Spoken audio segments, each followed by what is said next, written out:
또 우리 말씀과 기도로 우리 또 은혜 충만한 시간 되시기를 예수님의 이름으로 축원합니다. 아멘. 자, 우리 지난 시간에 어떤 일이 있었냐면요. 자, 베냐민의 짐에서 은잔이 발견됐어요. 그래서 베냐민이 노예가 되어야 하는 상황이 됐습니다. 자, 그때 장자 유다가 베냐민을 대신해서 노예가 되고자 했습니다. 곧 십자가의 대속으로 나타냈죠. 그래서 유다의 이 십자가의 대속의 사랑에 요셉의 마음이 한꺼번에 녹게 됩니다. 그동안 형들을 경계하고 형들을 의심하던 마음이 그 순간 녹게 돼요. 그래서 이 십자가의 사랑 앞에, 그 유다가 나타낸 이 십자가의 사랑 앞에 요셉이 그 정을 억제하지 못하고 그 형제들 앞에서 대성통곡을 하게 됩니다. 우리 1절과 2절입니다. 함께 있습니다. 시작. 요셉이 시종하는 자들 앞에서 그 정을 억제하지 못하여 소리질러 모든 사람을 자기에게서 물러가라고 하고 그 형제들에게 자기를 알리니 그때 그와 함께한 다른 사람이 없었더라. 요셉이 큰 소리로 우니 애굽 사람들에게 들리며 바로의 궁중에 들리더라. 아멘. 자, 이 요셉에 남아있던 그 마음에 남아있던 앙금이 있죠. 형들에 대한 원망과 원한이 이 유다의 십자가 사랑 앞에서 완전히 해소가 됐어요. 그래서 형들 앞에서 큰 소리로 아주 대성통곡하게 됩니다. 여러분 이게 울 수 있는 것 자체가 여러분 은혜입니다.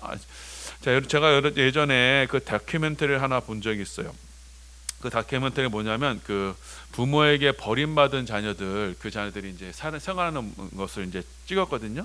근데 이제 고아원에서 이제 자란 아들이에요. 근데 한 여자애인데 농구를 했어요. 농구를 하는데 하다가 발을 크게 접질렸어요. 얼마나 아프겠어요. 그런데 이 아이가 얼굴이 뻘개지면서도 울질 않아요. 울질 않고 꾹 참는 거예요. 그 참는 모습은 그대로 잠겨 있었어요. 그러면서 이 나레이터가 해설을 하는데 이 부모에게 버림받는 기억을 가진 자녀들은 울질 않는답니다. 왜냐하면 내가 울어도 도와줄 사람이 없다라는 걸 알기 때문에 그 고통을 그냥 안에 삭힌대요. 그 고통을. 그리고 제가 보면서 그 얼마나 제가 마음이 아팠는지 모릅니다. 자, 여러분 이렇게 내가 울 수 있다는 건요, 내 마음을 표현할 수 있는 건요, 그 자체가 이미 그 상처가 해소가 됐다는 거예요. 그 마음이 이미 그 치유가 일어났다는 거예요. 자, 이렇게 요셉이요, 과거의 상처로부터 이제 치유함을 받았어요. 그제서야 이제 요셉이 형들에게 자신의 신분을 밝힙니다. 나는 요셉이다. 아버지는 잘 계시냐? 이렇게 밝혀요. 자, 그런데 형들이요, 너무나 정신이 없겠죠. 그래서 대답조차 하지 못합니다. 자, 그래서 요셉이 형들에게 자, 가까이 오라. 나를 한번 확인해 봐라. 나는 당신들이 애굽에 판 그 동생 요셉이다. 이렇게 자신의 신분을 밝힙니다. 우리 4절입니다. 함께 있습니다. 시작. 요셉이 형들에게 이르되 내게로 가까이 오소서. 그들이 가까이 가니 이르되 나는 당신들의 아우 요셉이니 당신들이 애굽에 판 자라. 자, 요셉이 형들에게 당신들이 나를 전에 애굽에 팔았었지 않느냐. 그 동생 요셉이 바로 나다. 그러니 나에게 가까이 와서 나를 한번 보라. 이렇게 얘기합니다. 자, 여러분 이 말을 들은 형들의 반응이 어떻겠습니까? 자, 자기들이 지금 나쁜 일을 저질렀었죠. 그 나쁜 일을 저지른 그 동생이 나를 전에 팔았었지 않느냐라면서 자기에게 오라라고 하니까, 자, 그 일을 떠올리며 자, 모두가 요셉에게 가기를 주저하게 됩니다. 자, 그러자 요셉이 이렇게 말을 해요. 5절입니다. 함께 있습니다. 시작. 당신들이 나를 이곳에 팔았다고 해서 근심하지 마소서. 한탄하지 마소서. 하나님이 생명을 구원하시려고 나를 당신들보다 먼저 보내셨나이다. 자, 하는 말씀이, 자, 형들에게 나를 이곳에 팔았다고, 당신들이 나를 이곳에 팔았다고 근심하지 말라. 한탄하지 말라. 하나님이 생명을 구원하시려고 나를 보내셨다라고 말씀합니다. 지금 요셉이요, 자, 하나님께서 나에게 이 구원의 일을 이루시려고 나를 이곳에 보내시기 위해서 형들의 잘못을 사용하셨다. 그러니 형들의 잘못을 자책하지 말아라. 근심하지 말아라. 이렇게 격려합니다. 우리 7절과 8절입니다. 함께 있습니다. 시작. 하나님이 큰 구원으로 당신들의 생명을 보존하고 당신들의 후손을 세상에 두시려고 나를 당신들보다 먼저 보내셨나니 그런즉 나를 이리로 보낸 이는 당신들이 아니요 하나님이시라. 하나님이 나를 바로에게 아버지로 삼으시고 그 온 집의 주로 삼으시며 애굽 온 땅의 통치자로 삼으셨나이다. 아멘.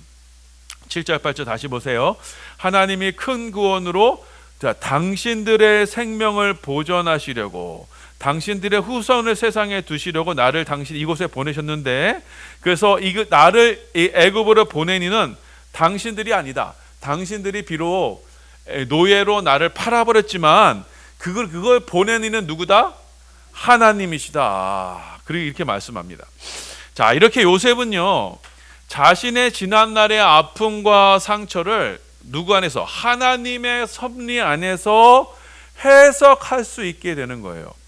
그래서 자신이 과거에 당했던 그 모든 환난의 원인이 누구셨느냐? 바로 하나님이셨다. 그래서 하나님이 당신과 당신들의 후손을 살리시려 나를 이곳에 보내신 거다. 그러니 형들은 근심하지 말라. 형들이 나에게 악을 행했지만, 나에게 정말 몹쓸 짓을 했지만 그것은 하나님께 쓰임 받은 것일 뿐이다. 이렇게 말씀합니다. 자, 지금 요셉이요 이 위대한 고백을 하고 있어요. 자, 요셉은 자신의 인생의 주관자가 지금 누구시다라는 고백하냐면 하나님이시다. 자, 하나님의 뜻, 하나님의 꿈을 이루시기 위해서 형들의 악, 형들의 그 죄도 사용하신 것이다. 자, 이것을 요셉이 깨닫게 된 거예요. 자, 이 하나님, 주권자이신 하나님의 뜻을 깨닫게 된 거예요. 그렇게 되니 무엇이 나올 수 있어요? 형들을 향한 용서가 나올 수 있게 되는 거예요. 자, 요셉이 형들을 용서할 수 있는 것은요, 이 요셉의 인생 속에서 하나님의 섭리와 하나님의 주권을 인정하게 될 때, 그러니까 이 모든 것을 이루신 분은 하나님이다라는 것을 인정하게 될 때, 그때 요셉에게서 용서가 나오는 겁니다. 자, 여러분, 용서에 대한 이해를 여러분 확실히 하셔야 돼요. 내가 정말 저 사람 용서해야지. 이렇게 되면 이게 용서가 되는 게 아니에요. 자, 용서라는 말은요, 헬라어하고 히브리어하고 의미가 다 똑같습니다. 뭐냐면 기본적인 뜻이 뭐냐면 놓아주다라는 뜻이에요. 자, 여러분, 무엇을 놓아주는 거예요? 내가 쥐고 있던 것을 내려놓는 거예요. 자, 여러분의 지금 인생의 중심을 여러분에게 두고, 그래서 곧 여러분이 주인공으로 두고 그 인생의 중심에서 여러분에게 해를 끼친 사람은요, 그 사람은 절대로 용서해 줄 수가 없어요. 놓아줄 수가 없어요. 왜냐하면 이 인생의 역사가 내가 주인공이고 내가 주인이니까, 내가 곧 왕이에요. 내가 곧 왕인 상태에서, 내가 이 왕인 상태에서 나의 왕권을 도전한 사람은 어떻게 돼요? 반역자가 되어서 반드시 삼족을 멸해야 돼요. 그런 상태에서 내가 인생의 주인공이 된 상태에서는요, 여러분, 나에게 해를 끼친 사람을 절대로 용서할 수가 없어요. 자, 그래서 여러분, 진정한 의미에서의 용서는요, 타락한 인생들에게서는 절대로 나오지가 못합니다. 자, 그런데 오늘 본문의 요셉처럼 인생의 축이 바뀐 사람들이 있어요. 내가 주인공이었던, 내가 왕이었던 그 삶에서 이제는 하나님이 주인공이 되시고 하나님이 주권자가 되시고 왕이 되는, 그렇게 인생의 축이 바뀐 사람들이 있어요. 이 사람들이 바로 신앙인들, 믿는 사람들인 것입니다. 자, 이 사람들에게서는요, 인생의 주권은 내가 아니고 하나님이 모든 인생을 주관하신다는 것을 고백하게 돼요. 자, 그래서 나에게 이 가해진 이들, 그래서 형들에게 버림을 받고, 또 어렸을 때 몹쓸 짓을 당하고, 사기를 당하고, 돈을 떼이고, 부모 형제에게 버림을 받고, 이렇게 나에게 가해진 그 몹쓸 일들, 이것을 하나님이 사용하셔서라도 하나님의 일을 이루시기 위한 것이라면 그때 어떻게 돼요? 그것을 모든 것을 하나님의 계획과 작정과 섭리 속에서 그것을 받아들이게 되면 여러분 그때 우리는 용서해 줄 수가 있는 거예요. 자, 그래서 여러분 용서는요 하나님의 차원에서 일어나는 거예요. 결단코 내가 인생의 주인공이 돼서는 절대로 이루어질 수 없습니다. 하나님이 주인공이 되셨을 때 나에게 용서가 나오는 겁니다.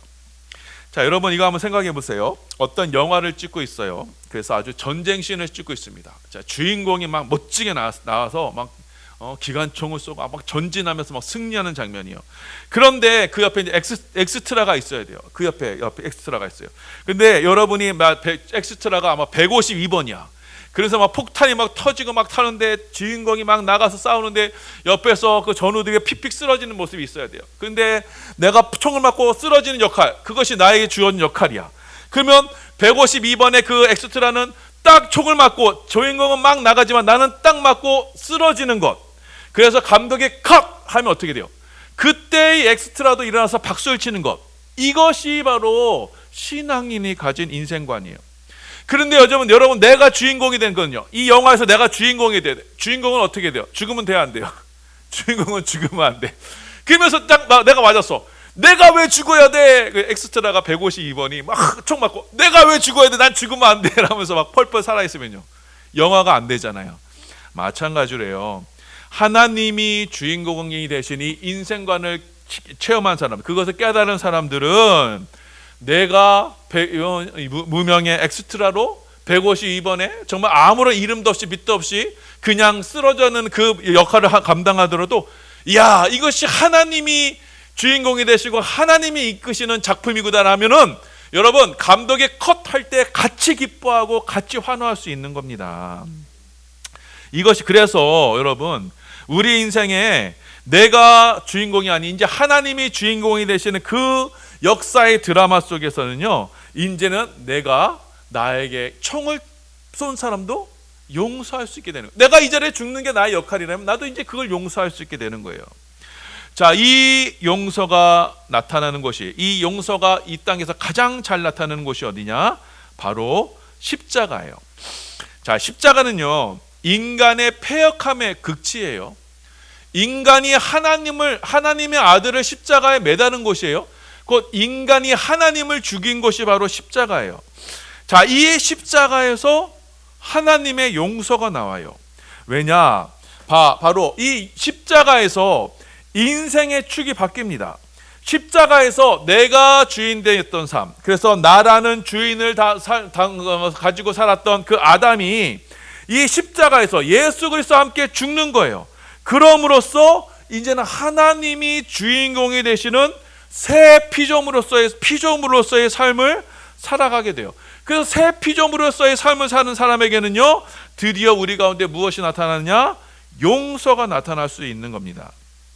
그래서 내가 예수를 믿음으로, 예수를 나의 구주로 믿음으로 십자가에서 나의 주인인 예수님과 내가 십자가에서 함께 죽고, 그래서 부활의 생명으로 다시 살아가는 이 새 생명의 삶, 그 새 시대의 삶을 사는 사람들은요, 이미 천국의 삶을 사는 것이고 하늘의 삶을 사는 것이고, 그 십자가에서 우리는 용서할 수 있게 되는 거예요. 내가 내어놓을 수가 있는 거예요.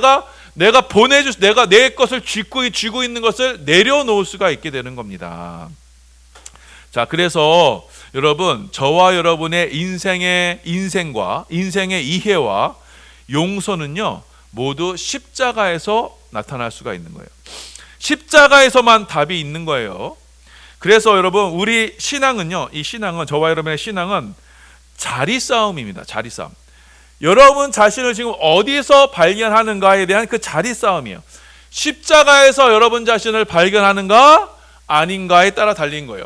여러분이 십자가에서 그리스도와 함께 죽었는가 아닌가로 달려지는 거예요. 여러분이 그리스도와 함께 십자가에 죽으면은 그것은 하나님이 주인이 되신 삶이고 하나님이 주인이 되신 삶에는 여러분 삶에 용서가 나올 수 있어요? 그렇지 않고 내가 십자가에서 내가 발견되지 않으면, 내가 주인공인 삶에서 발견되면은 그곳에는 절대로 용서가 나올 수가 없어요. 자, 왜냐? 저와 여러분이 지금 같이 있다고 여기는 게 있어요. 이건 정말 보화라고 여기는 게 있어요. 여러분 정말 그것이 자식일 수 있고 뭐 돈일 수도 있고 명예일 수도 있고 어떤 권력일 수도 있어요. 그런데 이 모든 가치 있는 것들이 만약 십자가에서 한꺼번에 죽는다면요, 여러분의 옛 자아와 내가 정말 보물로 여기는 것들이 십자가로 다 죽는다면, 그러면 그것을 누가 나에게 뺏어간다고 해도 그것은 나에게 이제 중요하지가 않아요. 그때 우리에게 용서가 나오는 거예요. 자, 그런데 내가 여전히 그것을 보물로 삼고 있어요. 내가 나의 돈을 아주 생명처럼 아주 피 같은 돈으로 여기고 있어요. 나의 명예를 아주, 내 자존심 내가 아주 그냥 이거 자존심 하나만큼 내가 붙들며 살았다고 하는 그런 자존심만 붙들고 있어요. 근데 누가 여러분의 자존심을 확 스크래치 막 긁어맞어. 그럼 어떻게 돼요? 용서가 안 되는 거예요. 내가 십자가에 죽지 않으면요, 절대로 용서가 나오지 않는 거예요. 여러분이 십자가에서 여러분의 가장 가치 있다고 여기는 거, 옛사람의 그 가장 보물을요, 십자가와 함께 죽는다면 그때는 여러분 용서가 나올 수 있는 겁니다. 여러분, 내일 아침에 사형을 앞둔 사형수가 있어요. 그 사형수에게, 야, 너 축하해, 로또 받았어, 야, 이거 100명에 거기 너 있어. 이 사람에게 그 의미가 있어요? 없어요. 자, 내일 아침 사형을 당한 사형수에게, 야, 너 지금 붕당의 땅 그 몇만 평 있다면서, 야, 너 주식 저거 아주 있다면서, 야, 비트코인 사놨다면서, 여러분 그게 의미가 있어요? 의미가 없어요. 왜냐? 내일 아침 죽는 사람에게는요, 그 모든 것이 의미가 없어요. 십자가에서 내가 죽는 사람에게는 그것이 의미가 없다는 겁니다. 그것이 나에게 보물이 되지 않는 거예요. 자, 그런데 여러분에게 막 분노가 일어나요. 여러분에게 막 화가 일어나요. 그건 뭐예요? 지난날 나에게 상처를 주고 내 자존심을 긁어내고 또 나에게 못쓸 짓을 하고 돈 떼먹고, 여러분 이런 것이 나의 분노의 대상이 되어서는 안 되는 거예요. 왜냐? 그것은 뭐냐면 내가 아직도 십자가에 내가 온전히 죽지 않았다라는 것을 나타내는 것이에요. 그래서 여러분이 진짜 분노해야 되는 것은요, 내가 아직도 이 십자가의 사랑을 받았는데 내가 아직도 용서하지 못하고 있구나, 내가 아직 사랑하고 있지 못하고 있구나 라고 하는 여러분의 옛 자아에 대해서 분노해야 돼요. 여러분이 여전히 하나님 대신에 내가 왕이 되고 있는 그 내가 주인공으로 살고 있는 그 여러분의 육신의 옛 자아에게 여러분이 분노해야 하는 것입니다. 여러분, 저 백석대학교에요, 이렇게 한 신학교 교수님이 있어요. 그 신학교 교수님 간증을 들은 얘기예요. 자, 이분이요, 아버지가 월강사 스님이에요. 주지 스님 아세요? 이 월강사가 뭐 하는 곳이냐면 여기 강원도에 있죠. 거기 가는데 거기는 예전부터 애를 못 낳으면 거기 가서 치성을 드리면 이렇게 애를 낳는다고, 자식을 낳는다고 가는 곳이에요. 왜냐면 이게 비밀리에 그런 일이 있었어요. 그러니까 스님들이 이제 하고 애를 낳는 거예요. 그래서 이분도 아버지는 월강사 스님이야, 주지 스님이야. 그런데 이제 아버지라 부르지 못하고 이제 사생아로 크고 있었던 거예요. 그런데 자기가 얘기하는데 자기가 아는 형제들만 열 몇 명이래. 근데 정확하게는 잘 모르는데. 근데 이분이 어느 곳을 이제 교회 부흥 집회를 갔는데 맨 앞에 있는 분을 보니까 아무리 봐도 자기랑 똑같이 생겼더래. 하고 부흥 집회하는데 막 집중이 안 되더래. 그래가지고 이 집회를 끝나고 이제 이 분한테 가가지고 혹시 어떻게 되냐, 성씨가 어떻게 되냐, 그 아버지가 누구시냐 물어봤대. 그러니까 이분도 잘 모르더래. 그래가지고 이분하고 같이 어머니한테 같이 가보더래요. 어머니한테 같이 가가지고 어머니를 만나보자. 같이 갔는데 이 어머니가 약국을 하고 계시더래요. 근데 이 교수님을 딱 보자마자 이 어머니가 그 자리에서 확 주저앉더래요. 그러니까 같은 아들이었던 거예요. 자, 이분이 예수를 믿게 됐어. 자, 주지스님 아들이 예수를 믿게 돼서 우와, 너무나 새로운 삶을 살게 된 거예요. 그래서 이제 신학교 교수까지 됐는데 어느 날 교통사고를 크게 당했습니다. 교통사고를 팍 당했는데 거의 죽을 지경까지 됐는데, 그때 여러분 이분이 막 너무나 통곡을 하면서 울었대요. 막 죽음 앞에서 너무 울었대.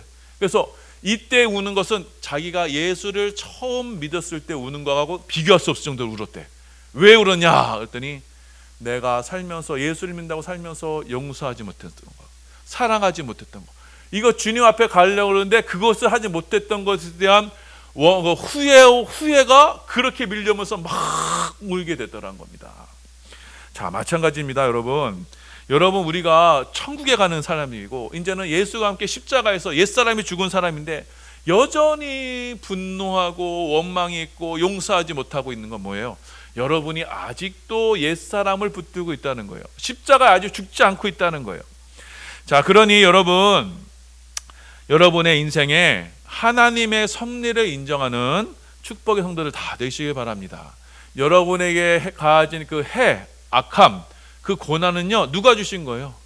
하나님이 주신 거예요. 자, 그래서 하나님이 주신 이 고난이 바로 하나님이 나에게 주신 것이다. 그렇게 하나님의 섭리로 인정하는 받는 사람, 오늘 요새 말씀에 나오는 요새처럼 나에게 주어졌던 그 아픔과 상처와 그런 것 모든 것을 다 하나님의 섭리로 이해하는 사람은요, 용서하지 못할 사람이 없는 거예요. 이 고난이 하나님의 계획과 섭리를 따라서 하나님의 일을 이루시기 위해서 나에게 주어지신다는 것이라는 것을 알게 된다면은 여러분 우리가 용서하지 못할 사람이 없는 겁니다. 자, 하나님께서 이것을 욥기에서 나타났어요. 우리 요즘 새벽에 욥기를 살펴보고 있는데, 자, 욥이요 이렇게 고백해요. 우리 욥기 29장 25절이 함께 있습니다. 시작. 내가 그들의 길을 택하여 주고 으뜸 되는 자리에 앉았나니 왕이 군대 중에 있는 것과도 같았고 애곡하는 자를 위로하는 사람과도 같았느니라. 욥이요 막 고난을 받고 나서 그 끝에서 이렇게 고백해요. 야, 내가 나에게 다시금 그 옛날의 영화를 되찾았으면, 예전에는 내가 이렇게 했고, 내가 지나가기만 해도 청년들, 노인들이 입을 가리고, 내가 위로의 말만 해도 사람들이 다 힘을 얻고, 내가 어떻게 하만 해도 막 영향을 끼치는 그런 날을 살아왔으면 하면서 그날에 내가 왕과 같았었거늘, 그 옛날에 그 왕과 같았던 신앙 그 영화로운 삶을 늘 꿈꾸며 기다리고 있어요. 그러면서 지금의 그 하나님께서 자신을 이렇게 가장 처참하게 그 자리까지 내리신 하나님의 섭리에 대해서는 인정하지 않아요. 그러면서 거기서 막 불평불만해요. 아, 옛날에 내가 그렇게 살았는데, 내가 그렇게 영화롭게 살았었는데, 과거에 내가 이렇게 부자였고 찬란하게 살았는데, 이렇게만 그 꿈 꾸면서, 그런데 하나님께서는 그 자신이 왕이 되는 그 삶을 내려놓게 하시려고 욥에게 고난을 허락하신 거예요. 왜요? 내가 왕이 된 삶, 내가 주인공이 된 삶을 가지고는 여러분 천국에 들어갈 수 없어요. 그러니까 하나님께서는 그 왕의 보좌를 뺏으시고 그 철저하게 밑바닥까지 내리셔서 십자가에까지 내리셔서 그를 하나님의 자녀로 삼으시고 하나님께 천국 백성으로 만드시기 위해서 고난을 허락하신 거예요. 자, 여러분이 하나님께 영광을 돌린다고 생각하세요. 하나님을 높인다고 해보세요. 자, 여러분이 높인다고 높아져요? 하나님은 원래 높으신 분이에요. 높으신 분. 그럼 어떻게 해야 높아져요? 여러분이 낮아지면 높아지는 거예요. 여러분이 내가 이 세상에 내가 왕이야, 내가 하나님 당의 왕이야 하면요, 그만큼 하나님을 여러분 낮아지는 거예요. 왜요? 내가 내리는 게 아니고 내가 높아짐으로 하나님 낮아지는 거예요. 하지만 여러분이 낮아지고 어디요? 십자가에까지 낮아지면 하나님은 가장 크게 영광 받으시는 거예요. 그래서 여러분, 신앙인은요, 인생의 가치와 목적이 달라지는 사람입니다. 그래서 인생의 목적이 나에게 주어진 이 고난으로, 나에게 주어진 이 모멸과 멸시와 이 나에게 그 역경을 통해서 이 십자가로, 가장 낮은 십자가로 예수와 하나가 되는 사람이 바로 신앙인인 거예요. 자, 이 사람들은 하나님 그 가장 낮은 자리에서 하나님을 가장 영화롭게 할 수 있는 사람들이에요. 자, 이렇게 이 십자가의 죽음을 나의 죽음으로 맞이해서 인생의 주권과 인생의 역사의 축을요, 나에게서 이제는 하나님에게로 바꾼 사람들에게는요, 하나님께서 이렇게 명령을 하세요. 우리 17절에서 20절입니다. 함께 있습니다. 시작. 바로는 요셉에게 이르되 내 형들에게 명령하기를 너희는 이렇게 하여 너희 양식을 싣고 가서 가나안 땅에 이르거든 너희 아버지와 너희 가족을 이끌고 내게로 오라. 내가 너희에게 애굽의 좋은 땅을 주리니 너희가 나라의 기름진 것을 먹으리라. 이제 명령을 받았으니 이렇게 하라. 너희는 애굽 땅에서 수레를 가져다가 너희 자녀와 아내를 태우고 너희 아버지를 모셔오라. 또 너희의 기구를 아끼지 말라. 온 애굽 땅에 좋은 것이 너희 것임이라. 아멘. 이렇게 십자가에까지 낮아지고 나인 사람에게는요, 하늘 아버지께서 부르세요. 야, 이제 거기 있는 거 다 내버려두고 이제 나에게로 오라. 천국으로 오라. 그 짧고 짧은 그 인생의 광야에서 이 신앙의 연단을 받은 나의 사랑하는 자녀야, 이제는 됐으니 이제 나에게로 오라. 이렇게 말씀하세요. 우리를 약속의 땅 천국으로 이제는 불러 일으키시는 거예요. 생명의 땅으로, 영원한 세계로 우리를 이끄세요. 그런데 조건이 있어요. 20절 보시면 또 너희 기구를 아끼지 말라. 다 버리고 와라. 너 그 가나안 땅에서 지금 너희가 지금 보아라고 삼고 있는 그거 다 버리고 와. 그거는 천국에 들어갈 수 없어. 그거 가지고는 이 화려한 땅에 들어갈 수가 없어. 그러니까 다 버리고 와. 옷만 와. 쓸데없는 거 챙기지 마. 천국에 좋은 것이 다 너희 것이니까 다 버리고 와. 이것이 바로 하나님의 약속의 말씀이에요. 자, 그런데 여러분, 이 땅에서 삶은 어떻습니까? 자, 주님이 부르신다고 해도요, 뭔가 바리바리 말이 막 쌓려고 하지 않아요? 천국에 뭘 가지고 갈 수 있다고 하면서 여전히 이 세상 것을 애착을 가지고, 자, 여행 한번 가는데 여러분 이민 가방 갖고 가는 사람들도 있어요. 여행을 자주 가는 사람은요, 그냥 딱 100배 가방 하나만 딱 들고 가요. 그런데 여행 처음 가는 사람 뭐예요? 이리저리 이것도 필요하지 않을 것처럼 이민 가방을 싸는 사람들이 있어요. 그런데요, 자, 하나님께서 오라 하실 때, 이거 필요 없잖아. 저기 가면 다 있는데 하면서 모든 것을 다 버리고 하나님 앞에 나아가는 사람들이에요. 자, 그러니 여러분 이미 십자가에 죽은 우리들은 천국에 부르심을 받은 거예요. 이제 곧 가요. 여러분 얼마나 살 수 있을 것 같아요? 곧 가요. 그런데 여러분 모습 보세요. 여전히 세상 것 애착 가지고 있죠. 이거 없으면 안 되는 거 막 애착하고 있죠. 왜 이리 인색해요? 왜 이리 이렇게 미련을 버리지 못해요? 왜 하나님을 위해서 아끼며 헌신하지 못해요? 왜 그것이 나를 지켜줄 수 있을 거라고, 이것이 나의 보화라고 생각하기 때문입니다.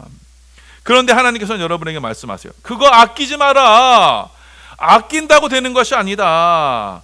아낀다는 것은 여러분 내 것이 먼저, 내 것이 중요하다는 사는 거 아니에요. 여러분 아끼지 말라라고 주님께서 말씀하세요. 그러면서 나를 바라보면서 믿음으로 나에게 오라. 다 버리고 오라. 주님께서 이렇게 말씀하는 것입니다. 자, 여러분 말씀을 생각하시면서 말씀을 정리하겠습니다.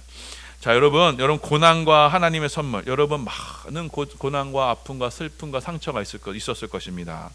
그 고난과 아픔과 슬픔과 상처를 여러분 이제는 하나님의 주권 안에서 해석할 수 있는 신앙의 능력자들이 다 되시길 바랍니다. 하나님이 허락하신 거예요. 하나님이 주신 겁니다. 그걸 통해서, 왜요? 여러분의 인생을 통해서 하나님의 주권을 이루시기 위해서 여러분에게 허락하신 선물이에요. 여러분 신앙은요, 하나님과 여러분의 싸움이에요. 이스라엘이 하나님과 어떻게 밤새 천사와 씨름했잖아요. 여러분이 하나님의 주권을 여러분에게 인정하시려. 이스라엘이 끝까지 하나님의 주권을 인정하지 않으니까 어떻게 해요? 한 뼘뼈를 탁 쳐서라도 하나님께 끌고 가시잖아요. 여러분이 끝까지 버팅기고 하나님이 나에게 천국으로 와야 돼. 왜 거기서 붙들고 있냐? 왜 그것도 네가 지금 쓸데없는 게 자꾸 붙들고 있어 하면서 자꾸 하나님이 나와야 돼 하는데 나 못 가요 하니까 하나님께서 고난으로 치시고 하는 거예요. 그래서 하나님은요, 여러분을 십자가의 자리까지 밀고 내려보내실 거예요. 그 십자가의 자리가 여러분의 자리입니다. 여러분의 모든 것이 죽고 나의 모든 것이 죽을 때 누가 주인이 됐어요? 하나님이 주인이 됐어요. 그때는 하나님이 주인 되시는 하나님의 백성이 됐어요. 하나님의 약속은 이것이에요. 내가 너희를 나의 백성으로 삼고 나는 너의 하나님이 될 것이다. 그 언약을 이루시기 위해서 여러분에게 고난을 허락하시는 겁니다. 그 십자가의 자리까지 내려가게 되면 하나님의 주권이 인정이 되고, 그때 우리에게 뭐가 나타나게 된다고요? 용서가 나타나게 되는 거예요. 나에게 주었던 모든 것을 이제 다 내려놓고 이제 용서할 수 있는 자리가 되는 겁니다. 그러니 여러분 천국의 부르심을 받은 저와 여러분들, 이 땅의 소망을 버리게 하시려고 여러분에게 주신 그 고난과 역경임을 여러분 이해하셔서, 자, 여러분 이 땅에서의 보물, 이 땅에서의 나의 그 보물을 여러분 하나님께서는 천국에 갖고 가기를 허락하지 않으십니다. 다 버리고라고 하시는 거예요. 그래서 여러분 천국으로 가기 위해서는 어떻게 해요? 십자가만을 바라보세요. 나의 모든 것 다 내려놓는 그 십자가를 바라보세요. 그리스도와 함께 그 십자가에서 철저히 죽어야 합니다. 그때 우리는 용서할 수 있고, 그 용서하는 가운데 나에게 죄를 지은 자를 사하여 준 것 같이 나를 저희 자를 이제 사하여 주시옵시고, 이런 천국에 부르시는 천국 주님의 음성을 들을 수가 있는 것입니다. 이 주님의 부르심 앞에 이제는 우리가 이 땅에서 가치 있다고 보물로 여겼던 그 모든 것을 이제는 과감히 내려놓을 수 있게 되고, 그래서 이제는 주의 부르심 앞에 기꺼이 주 앞에 나가게 되는 거예요. 자, 여러분이 여전히 이 땅의 것이 보물이고 내 거 이거 없으면 안 되라고 하는 것이 있을 때 하나님께서 야 천국에 올라가라 그러면 이거 아까워서 놔두고 갈 수 있겠어요? 없어요. 그러니까 하나님께서 뺏으시는 거예요. 그러니까 하나님의 선물이라니까. 그게 그 뺏으셔서 이게 내가 보물이 아닌구나라는 걸 깨달은 사람은 주께서 야 이제 올라가면 예 갈게요 기쁨으로 가는 거예요. 여러분 도박 중독반 있는 사람들 어떻게 도박 끊을 수 있어요? 도박 못 끊어요. 도박 못 끊습니다. 여러분 어떻게든요 돈만 조금만 쥐어지면 다 도박해요. 근데 어떻게 하면 도박 끊냐면, 도박을 해서 철저히 완전히 망가진 사람은요, 그땐 도박엔 절대 손 안 대요. 이게 나에게 행복을 줄 수 없고 이게 나를 비참하게 하는구나. 그런데 그 사람에게 그냥 조금씩 30만 원 50만 원씩 매주 조금씩 주잖아요. 그럼 그 붙들고 뭐예요? 또 도박해요. 여러분 그렇게 해서는 안 돼요. 그래서 하나님께서 여러분 완전히 끊으시는 거예요. 그래서 완전히 이 땅에 대한 소망을 완전히 끊으실 때, 야 이건 못할 짓이구나 하면서 그때 주님의 부르심을 받고 천국의 기쁨으로 갈 수 있는 겁니다.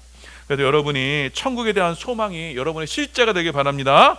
그래서 하나님께서 여러분에게 고난을 주시니 여러분 그것이 여러분의 인생의 축복이 되는 겁니다. 그러니 고난과 역경을 여러분 그것이 나에게 너무 힘들게 하시고 왜 이렇게 어려운가?